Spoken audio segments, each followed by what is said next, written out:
Hello, everyone. Today we have with us Lakshya Kamra. Lakshya and me, we started working this year together on his applications to the USB schools. And he had a very interesting profile, so to speak.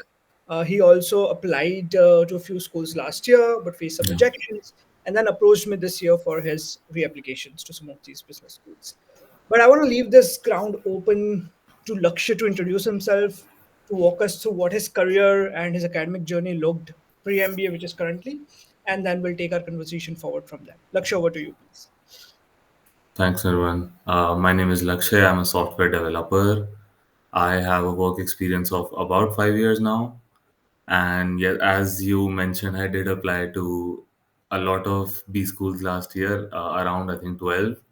Did Mm-hmm. not end up going to any of them Mm-hmm. because I did not get calls from the ones that I wanted to go to. Mm-hmm. So I knew there was something that I needed to change this year. So of course, working with you on the application definitely helped. I think GMAT, getting that score to improve by a big margin helped. Mm-hmm. And I think one thing that you opened my eyes to was that GMAT is just a small portion of your profile. So there's a lot of things to consider as well. Correct. But overall, great experience. I got into some good schools this year, and yeah, looking forward to getting that full 2 year MBA experience now. Perfect. Perfect. Great to know that, Lakshya. But just sort of deep diving a little bit, which were the schools that you were targeting last year that you felt that you wanted to get in and you did not get in? So last year was still aiming for this pretty similar school. So in that around 10 to 20 ranking list in the US. So Mm-hmm. pretty similar schools, USC, UCLA. Mm-hmm. I did also end up applying to Columbia and Kellogg for some reason, which I don't know why I did that because my profile was not up to mark. And also, I did apply to Emory, McCombs, and in the end, there was a point where the desperation was a little high, so I actually ended up applying to Boston University. And of course, no disrespect, it's still a great school, but I felt I could do better. And even to Michigan State, where I wasn't very excited to go there. I think if you don't feel that excitement for spending that much money going to a school, I don't think it's worth it. You should True. feel very excited for that experience. So I think that thing was lacking last year. Mm-hmm. So the range of schools that I applied to were pretty similar, except a couple. Mm-hmm. But I think this time, I think where we both connected was that deep introspection that was required, which I did not do last year. And I think that helped because the story, of course, was framed a little by you, but all of it like came from inside of me. That introspection really helped. Got it. Got it. Definitely. So, Lakshya, if I again go back to last year, after you got Hmm. all these rejections and you were Yeah. sure that you would probably need to spend maybe another year, if at all, if you wanted to do your MBA for Hmm. this, what was your mood like? What were you feeling like? How did you, tackle that entire, I would say, the rejection piece, and how did you motivate yourself to move forward from there? Okay. I think like it was, of course, it is a bad feeling. It Mm-hmm. would be for anyone, but I think my first instinct was just like, put my head down and start working again on the GMAT. But I think a lot of people, a lot of my friends as well, who are applying to the US and to other B school programs, they think that GMAT is that one thing that will take them take them to the best schools. But I think I was mistaken, and a lot of people are mistaken that way. I think that is just like 10% of the application or even less. Mm-hmm. So I think my first instinct was to just put my head down and start working again to get into better schools. And that's why I think the first call with you, I said that I definitely want to go this year because I think there's a opportunity cost as well. Mm-hmm. Because I spent another year working in the same company, and as you would know, and for anyone who's listening to this conversation, there was a small kink in my application last year. I did get laid off by my company, so Right. that of course derailed the path a little bit. But I think all in all, in the end, it worked out. No, definitely. So yeah, just started working again right away. So I think no time to waste. No, definitely. I mean, you really had some, I would say, hard time there, right? I mean, the rejections was one thing, getting laid off was another, and then to just sort of recuperate yourself from all of that, I think that's Yeah. really saying something. You know, a lot of people when they approach me after they have done with the applications and the visa rejections, Yeah. they are a little lost on what to do now because a lot Mm-hmm. of them have no idea कि क्या हो गया भाई क्या गलत कर दिया मैंने what wrong did I do. Right. For you, I think one of the factors was GMAT. But did you Yeah. think that was all that was required? As you said that after our call, you had that feeling that Yeah. maybe other pieces are also required. But how did you really approach that thought process? What all needs to be done now, apart from Mm-hmm. GMAT, of course, handled. So I think in my mind, there's always, and I think I know a lot of people who are in the same mindset who maybe not, uh, who are not from the premier colleges. They would think to offset going to maybe tier three college or tier two college, they would Yeah. think that GMAT is something that will offset that. Mm, And I think in that process, ignore a lot of the other process because the application process is not just GMAT, is GMAT plus they look at everything you've done in your work life. And correct. sometimes even before that, if you've done anything exceptional. Hmm. So I think that was a little bit of a learning curve for me. But I think one thing in my case was the companies that I'd worked for were generally big, large firms. I think that people generally know about. But the work I will accept was not very exceptional. So I think you definitely helped me showcase in a way that I actually made an impact, and the stakeholders actually know the kind of work that I've done. So that was really important. Correct. And it's very important, I think, to also understand how do you portray the work that Yeah. you've done. One of the now getting into the applications a little bit, one of the thing Hmm. that I remembered from our discussions very early on in our application was a lot of what you had focused was too technical for Yeah. people to understand. Hmm. And I think I was a bit brutal with you Yeah. during our resume review when I said this is really crap, Yeah. and we had a good discussion then. But do you think that made an impact? The sort of the way we portrayed the work. Do you think that really changed the way B schools perceived you this year? Yeah. Yeah, 100%. I think going into too many technicalities, I remember a couple of interviews also, I went too much technical and then realized that the person in front might not know anything that I'm talking about. It's a very rare thing to find a interviewer who's been in the same position as you because Correct. people come from everywhere. I think one of the interviews I gave was from a person from Africa who was from taking it. So he had a completely different background, and I'm Mhm. trying to explain to him how Python and automation works. So I Mhm. think that's never going to pan out well for me. Right. So taking that technical and putting it in a way where everyone can understand it and just focusing on the impact it creates, I think that was really important. And I think since you mentioned the resume, I remembered one of the earlier conversations that we had was the alignment of the essays and the resume. So everything has to tell the same story. I think that Correct. was something that I never thought about. Mhm. So I think No, that was definitely. also, yeah. And I really think this year, when we did our resume and essays, everything did come together well. But let's rewind a little bit and come to the application. So, what all schools or how many schools did you apply to this year overall? We did a total of seven. Okay. And how did you bifurcate them into different routes? So I think the first set was, I think, right at the end of round one. So you were looking for any school that was within those top 25 US schools, Hmm. which still had applications open at the end of round one. So it was a little bit of a scuffle that we were into, hurried all up. Correct. And we ended up applying to McCombs, Rice, and Emory. Right. And so I think, especially after last year's lack of interviews, I mean, admissions is a different thing. I did not even get too many invites. Hmm. So I think the first step, getting the invites from all three colleges, and of course, getting those acceptances was a really great feeling. And Hmm. then I think there was a little bit of a burden off my shoulders for round two. So Hmm. round two, we did some ambitious schools, we did some of my target schools, Hmm. And yeah, recently just got into USC as well, which was one of my like very initial target schools. So that's a great feeling as well. So I think 4 out of 7, I would say, is a pretty good hit rate. No, definitely. But do you think it's a good strategy to apply to maybe save schools in the earlier rounds and then maybe focus on the ambitious ones later, like you did? Yeah, I think that's a pretty decent strategy. I think, but of course, you should know how good your story is to Hmm. know where you're applying.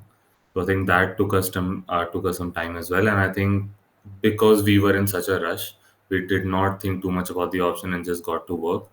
But Correct. for anyone who's listening to this, I think they need to get into like the deeper weeds with you to understand where their application stands and what kind of range they can like get into. Definitely, definitely. So you applied to three schools in R1. I think you got into all three of them, if I'm Yeah. not wrong, and with Yes. scholarships into all three. Yes. Correct. And which of these schools were you, let's say, if you had not applied to any of the schools in R1, which of these schools would you have ultimately ended up going into?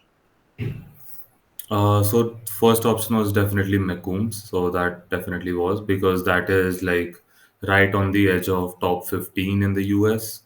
Hmm. And I think then Emory and Rice, I think both are great schools.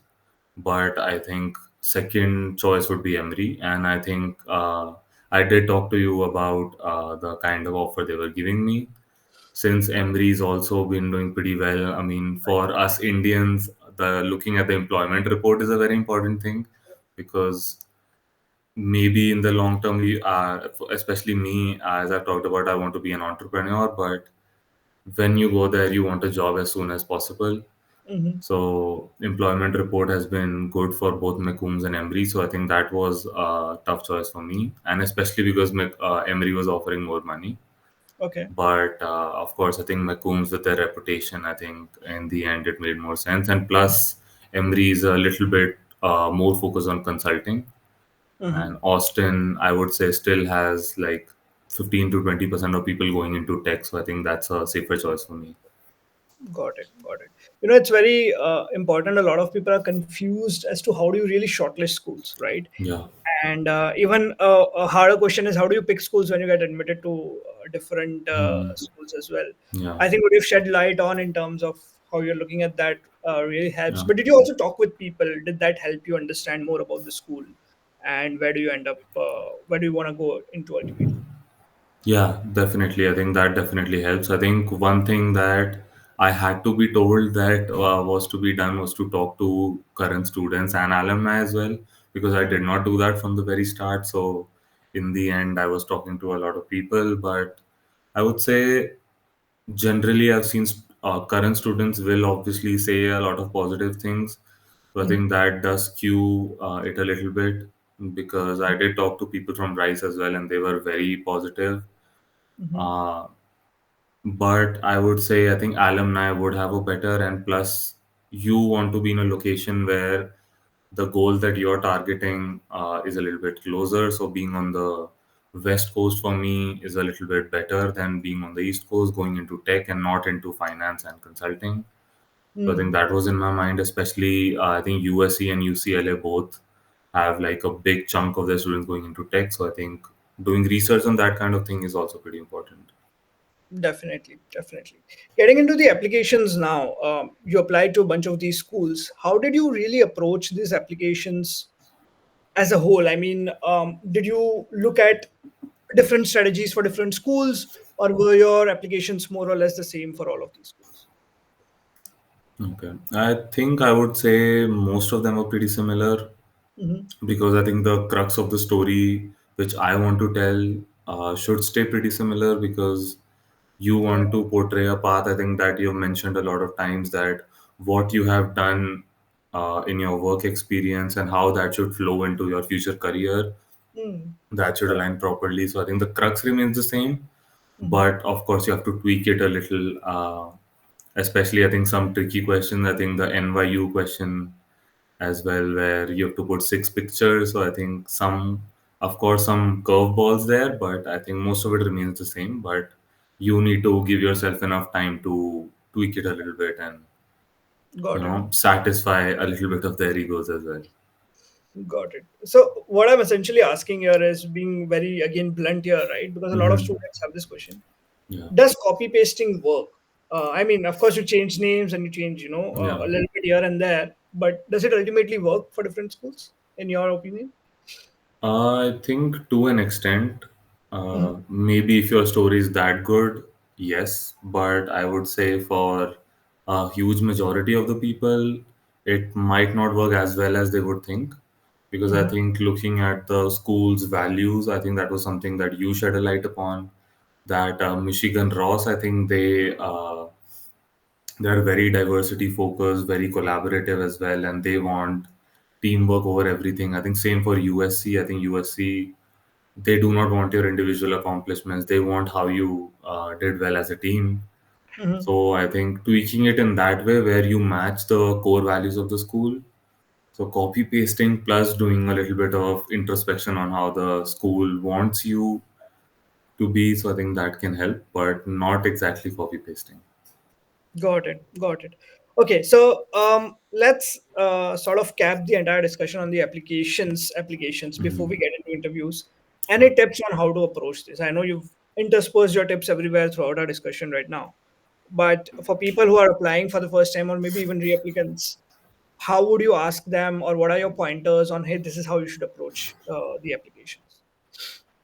I think, especially for reapplicants, I would say do not just focus on the GMAT. Hmm. That is, I think I've already said that twice, and I will say that again because I would say for my example, I got a little bit lucky that I got laid off and I got hired into a team that does a different job where more stakeholders are involved. And Hmm. that way, the story itself came out well. So we Hmm. got lucky in that case. But I would say, yes, get your GMAT if it's not that great. But if your GMAT is above a certain level, Hmm. then focus on qualities like leadership, where and getting involved with stakeholders and decision making. When you're in those positions, I think that makes a whole lot more difference than just the GMAT. So I think that's number one, because reapplication essay is something that we have done for almost all the schools, True. and you have to then of course write the normal essays as well. Hmm. So I think that deep introspection, I think going into depth about what you want to do, how your thinking works, what are your wins and losses, all your success and failure stories, how to get those out. That requires a lot of deep thinking and a lot of just sitting with yourself and Hmm. just like rewinding your life. But it ultimately does help. So I think that's the first step. I think that's the first step you asked me to do as well. Without doing anything, just write down your failure and success stories. Correct. And I was a little confused by that, but I was like, okay, just like I'll just go with it, and I did. And some of them were not that great, some of them were. So, Mhm. and I think uh, when you have all that in front of you, you can pick and choose what to include in your story, and then slowly, I think, as you start getting closer to the application deadlines, you start framing a story which is more coherent. So I Right. think in the end, when everything aligns, it looks a whole lot better than just picking one idea and just writing it out in one go. Correct. Essentially, But trusting the process. yeah, You're doing take it. the longer route. Yeah. Definitely. And about the reapplicant essay as well, a lot of reapplicants, right, when they're looking at reapplications, the one question that scares them the most is when schools ask, "What have you done differently Yeah. compared to last year?" And they are always asking me, Nirvan, we have not done anything different. I mean, yeah, of course, maybe GMAT is different, but Yeah. what else can we do there? How did you approach that question? I think for me, again, like, it's a whole essay and it's a question they ask in the interviews as well. So you can't just say just GMAT. So Correct. that one liner is not gonna help you. So Hmm. I think some kind of I think for people working some kind of ownership of projects, you can take any kind of leadership where any kind of initiative that you can start. I Hmm. think that can help you a lot. I think in my case, as I mentioned, getting laid off and hired into another team, that Hmm. allowed me to mention that my team has changed and now I'm working in this team which is based in the US, but we have people from all over the world. and Mhm. I'm involved with a lot more stakeholders than I was before, which in turn turned out to be a positive. It started as a negative. True. So I think those were my two major points. I think the third was a little bit about introspection and how I changed my goals. Hmm. So I think you cannot just depend on the GMAT basically, and anything you can do to take more initiative, take more ownership. Of course, everybody will not have the chance to, begin a startup or start a new company. That's a whole another thing. So what you can do is take ownership, start initiatives, and just get involved more in your own firm. I think that can help a lot. Got it. And another question, especially with regards to the reapplications, is to the choice of your recommenders. Yeah. Again, a lot of people have this confusion. Should they go with the same recommenders? In that case, should they go with the same letter that the recommender wrote, or maybe should they write something different, or should they approach different recommenders? How did you approach this piece? So I think most of them was the same recommender as the last year, which was my ex manager. Mm-hmm. And although we are not on great terms, he still helped me out. Mm-hmm. But I think another thing that definitely skipped my mind, because I think the first option that I mentioned to you was so if you see the recommendation, if you're reapplying the recommendation, you can just click a checkbox and they will take the same letter from last year, Correct. which Mm. was an option that I was going to take. But then I think with our conversation, I realized that even the letter of recommendation has to align with what I'm trying to do in the future. Correct. So even with small keywords that the recommender might mention, Mm-hmm. can help convince the admission committee to see that the goal was there from the very beginning. So I think tweaking that a little bit, because we didn't make wholesale changes, but we did tweak that a little bit to take out the technical parts and Mm-hmm. just keep in those key parts. Got it. Yeah. Got it. Coming to the interviews now, Lakshya, you applied to 7 business schools. You Yeah. got admitted into 4 of them. How many interviews did you do? Four. 4 interviews. So, which were these schools again? Rice, Emory, McCombs, and Marshall. And Marshall. Okay. How did you approach the interviews? What are your tips for that? Were the interviews very different from one school to the other, or were they more or less similar? Just give us the whole gamut about the interviews, Yeah. please. So I think first thing about B school interviews that I've found is usually they're very conversational, Mm-hmm. very informal. Yes, I was suited up, but the conversation in itself was very informal. I think it has to be a back and forth, Mm-hmm. and yeah, I think two of those were current student interviews, Rice and McCombs. Mm-hmm. So McCombs was, I think, a first year student. Rice was a second year student. So then I think student interviews are even better because you can ask them about their experience as well. Mm-hmm. For me personally, I've always been a very confident interviewer because I know I can, even when I don't have the answer, I can spin something up. But I think you did tell me a lot to focus on the structure as well. So I Correct. think that was a key thing because when I had those questions down, because I think most of the schools ask the same question. It's a very basic template. Why MBA? Why do you want to do this? Why do you want to choose our school? Mm-hmm. So the questions at large remain the same, and you should have your answers prepared Mm-hmm. and preferably in a structured way. And I think one thing that you did tell me to focus on was research on the schools.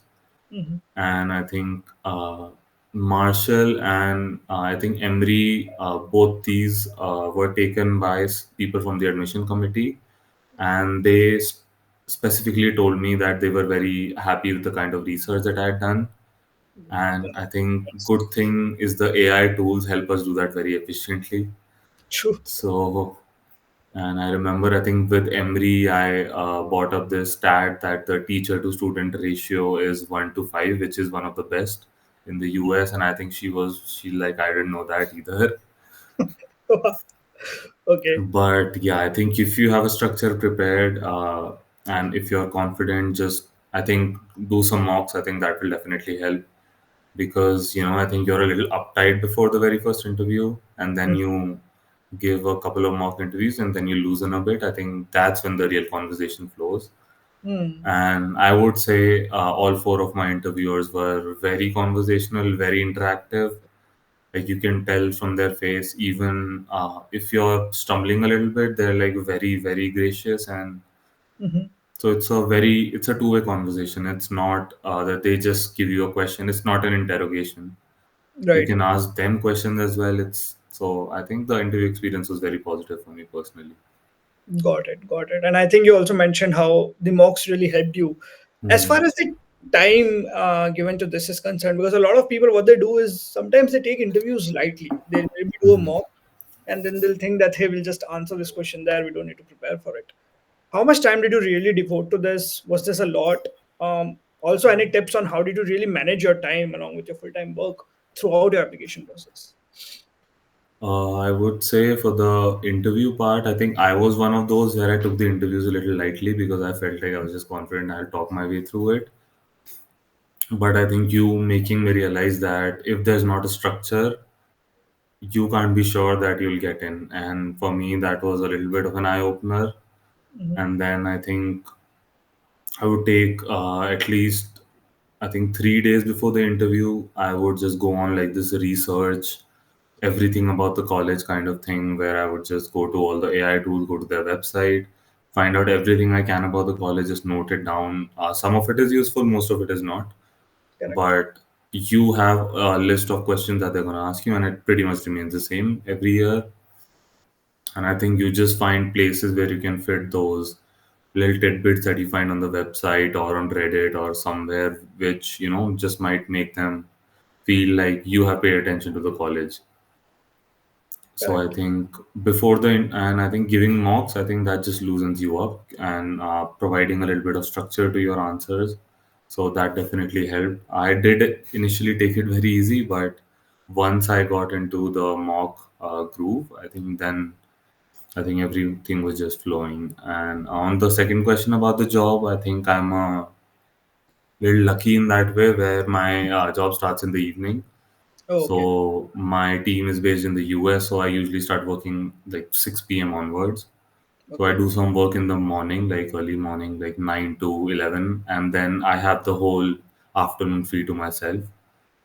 And so I Oh, think most of our calls that I think you would remember were around that 4 o'clock, correct. 3 o'clock mark. So I Correct. think that time was where I would do all my research on the applications, all my writing as well. Hmm. So of course, I think that really helped. But I think time management is something with the job it's a little hard. But I think once you get into the groove, you set some time aside. I think then it becomes easy. Got it. Got it. Yeah. Coming to the big question about scholarship, right? I Hmm. think you've received a lot of scholarship. I think from a lot of schools. I think probably three or four of these schools. Yeah. How did you really approach scholarship this year? Right? Did you do something different for scholarship? How did that really fall into place for you? So I think for me personally, scholarships was not something because last year I was rejected, and the first priority was getting into a good school and then thinking about scholarship later. Correct. But fortunately, we were able to do a good job in that. I think applications went well, Hmm. and I think the very first was Emory where I got 75K. So I think that was I was maybe expecting a little bit, but 75K, I think around 50%. I think that was a little bit of a surprise to me. And then of course I knew then if one does that, I know my applications have been in the same vein, so I would get some scholarship from the other schools as well. And then of course negotiations. So if you're lucky, you can get an increase up to like 10-20%. Did So negotiation work for you? Emory did come up with another 10K. So I think that's why the offer was very sweet, Got it. which I did consider till the end. But I did end up paying the deposit for McCombs. But Got scholarship it. was something which for me was not on the table like until the very end. But I think once it becomes a thing, then you have to think very carefully because it is a huge financial burden Got it. Got it. And Emory last year, if I remember, this was a reject without interview, correct? without interview. Yeah. Got it. So from that to now getting in with a 75, 80K scholarship, I think that's Yeah. really something, Lakshya. So did you, again, and I'm just trying to understand a little bit about how negotiations work. How did you really approach these schools for negotiating the scholarship? Did you talk to them about the other offers that you've received? Or was this more about, just stating that, maybe reiterating about your profile and your, how you can do better? How did you really approach that? So I think the thing with negotiation is just any leverage that you have, you make use of it. Mm-hmm. For me personally, I did not have a lot of work leverage. Like I, some people do get a promotion Mm-hmm. right at the end of the year, and then they can use that as well, and that Correct. usually works well because you're combining a couple of things. So for me, the only thing was the offers from the other schools, which Mm. I did end up sharing with them. But I think one thing I did realize, for example, McCombs did not renegotiate with me. So they Mm. usually just give you a form and you can write a small essay and attach the scholarship letters of other schools. Mm-hmm. But I think one thing that I've learned is that they only renegotiate the scholarship if you have offers from peer schools, which the Right. schools consider competitive to them. Correct. So if I go to McCombs and say that Rice has offered me 80,000, McCombs was like, we do not actually care about that because they do not feel they're very close in the rankings and as a big competitor. No, definitely. I agree to that. And I Yeah, think that's a very important point which people sometimes miss, and they think that any yeah, offer is very good to leverage. But yeah, having one from a peer school can really make a difference. yes. Okay. Lakshya, coming to the final, question for you in terms of the application, which is Hmm. which school are you now finally choosing? Or have you made that decision? Are you still deciding? At what stage are you currently? So it is still a little undecided, I would say, but I would say 75% done. Mm-hmm. So I have paid the deposit for McCombs, Okay. and I have gone forward with the background check and all those things. I have provided them the financial documents, so that Mm-hmm. is pretty much in process. And as you know, I just received acceptance from USC as well. Right. So Marshall is was one of the target schools, and Texas and Marshall, I think they are very competitive. Correct. So it's a little hard choosing between them, but I'm just waiting for them to come up with an offer good enough for me to choose over Macomb. So hopefully they come through with that. But if not, I still have good schools on my hand.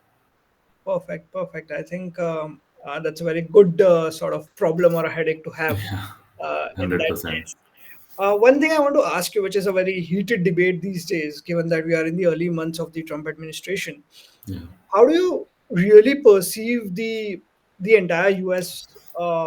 B schools background in terms of employment, in terms of being very welcoming for the international students, vis-a-vis what Trump is doing right now?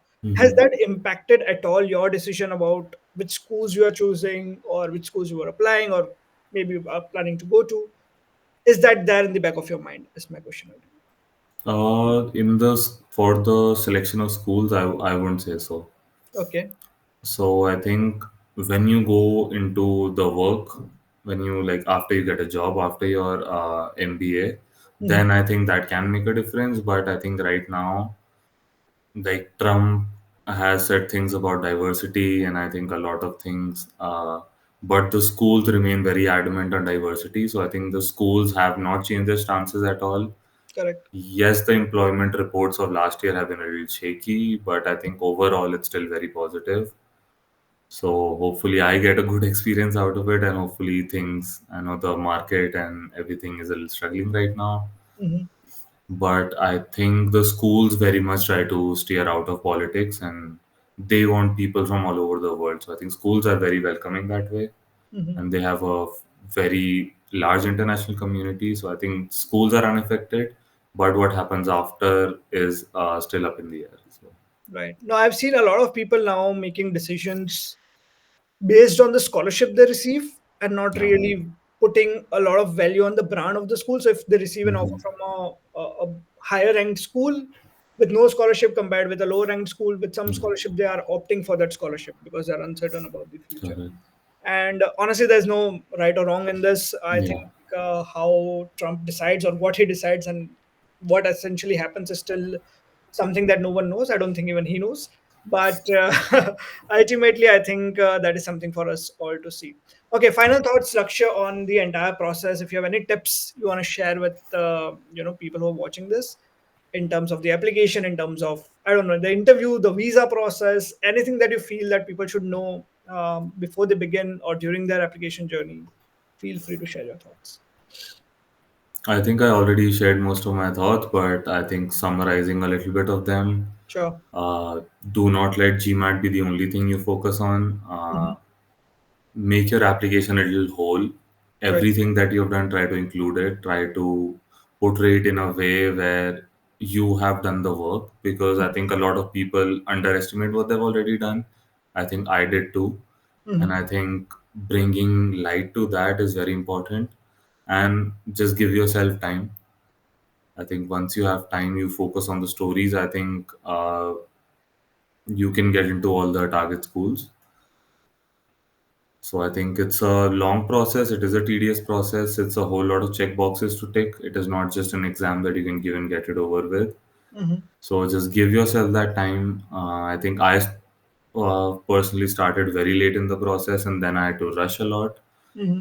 But once you give yourself that time to get into the process, start your story from scratch, I think then it comes out really well. Perfect. Perfect. Thank you so much, Lakshya, for sharing your thoughts on that. And again, congratulations for receiving all these offers. And ultimately, I'm sure you'll make the right decision on where you want to go. And all the best to you and your journey. Thank you so much. Thanks for your help as well. Thank you, Lakshya. It was such a pleasure talking with you. Take care. You too. Bye bye.